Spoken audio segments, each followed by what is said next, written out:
Bienvenue dans cette formation VMware vSphere 6. Je suis Samir Lagdari, je suis consultant formateur depuis 89, essentiellement sur les systèmes Unix, surtout Solaris, un peu d'AX et aussi du Linux.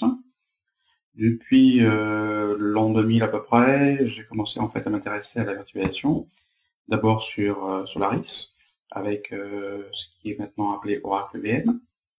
Ensuite, VMware, donc assez rapidement, et aussi un petit peu LPAR dans le monde IBM. Essentiellement aussi, je me suis intéressé donc par l'aspect système et architecture, au conteneur, le même principe d'abord sur Solaris avec les œufs, et depuis 3 ans sur Docker. Docker dans l'environnement Linux. Je suis formateur, mais je fais aussi du service. Donc mon activité service est essentiellement sur soit des POC, soit d'audit, mais pas en fait de régie. Donc je consacre, j'essaie de rester un petit peu fidèle à mes clients dans la formation, donc j'essaie d'alterner entre formation et service. Pour l'instant, ça fait plus de 25 ans que je fais ou j'alterne en fait les deux dans de bonnes conditions.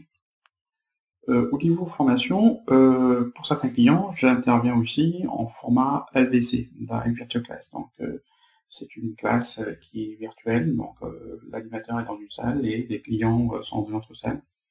Et se fait par des outils informatiques classiques de vidéoconférence ou visioconférence. Et depuis quelques temps, je m'intéresse aussi, ou je réalise aussi des vidéos de formation. Alors, pour cette formation, l'objectif visé, c'est de comprendre l'architecture VMware, vSphere. Donc, vSphere est composé donc d'un ensemble de SX, qui sont en fait les hyperviseurs. Ils sont interconnectés par des réseaux virtuels, et ils vont stocker en fait les machines virtuelles dans ce qu'on appelle des data stores. Et tout ça sera géré essentiellement par un service qu'on appelle vCenter. Donc en fait, dans cette formation, vous allez en fait apprendre à installer les ESX, apprendre à les configurer, à installer un vCenter, à gérer les ESX à travers les vCenters, à configurer les switches et différentes manières de les configurer, et aussi en fait à se connecter, ou connecter les ESX au niveau des data stores. Alors les data stores, on verra comment en fait les configurer. Ce sont en fait du stockage, soit du SAN, du NAS, etc. Donc, dans cette formation, vous allez d'abord installer les ESX, installer les vCenter, configurer tout ça. Et une fois que la plateforme est installée, vous allez commencer à créer des machines virtuelles de différentes manières, soit une création standard à partir de zéro, ou par ce qu'on appelle du clonage, etc. Ensuite, une fois qu'on a en fait une ferme de SX, beaucoup de VM, etc., il va falloir en fait gérer les ressources. Donc gérer la consommation CPU des VM sur les ESX, la consommation RAM, etc. Et utiliser des mécanismes pour pouvoir en fait favoriser par exemple les VM de type prod par rapport aux VM de type test.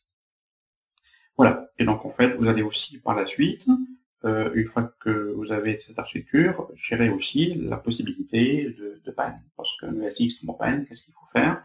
Donc on a en fait la possibilité d'avoir ce qu'on appelle la haute disponibilité pour en fait redémarrer les VM sur d'autres ESX. Donc voilà un petit peu ce qu'on va parcourir durant cette formation. Alors pour le public, donc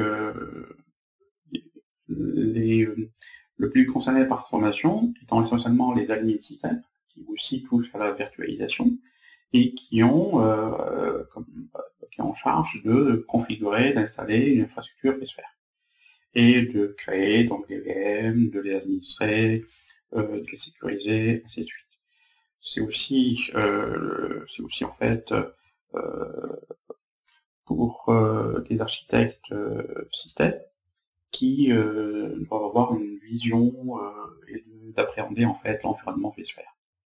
Donc de connaître l'outil et de savoir en fait comment il fonctionne pour mieux appréhender en fait l'organisation, l'architecture l'architecture de votre infrastructure. Donc, administrateur système ou architecte système. Le plan d'information, donc ce qu'on va suivre, donc, sont les chapitres principaux. Donc il va y avoir d'abord l'introduction à vSphere, les composants, etc. Ensuite l'installation de vSXI, l'installation et la configuration du vCenter, et en fait comment le vCenter va se connecter sur les vSXI. Ensuite on va configurer la partie réseau, donc le réseau virtuel au niveau des vSXI, et on va configurer la partie stockage. Une fois que ceci est configuré, donc la plateforme, le framework est mis en place, on va commencer à créer donc des machines virtuelles. Ensuite, il va y avoir la possibilité de faire ce qu'on appelle la migration, donc migrer une VM, c'est-à-dire que la faire passer d'un ESX vers un autre ESX. Et au niveau du fonctionnement, à froid ou à chaud, au niveau de son exécution, mais aussi au niveau de son stockage. Ça veut dire qu'on va déplacer les fichiers des VM d'un data store, d'un stockage, vers un autre.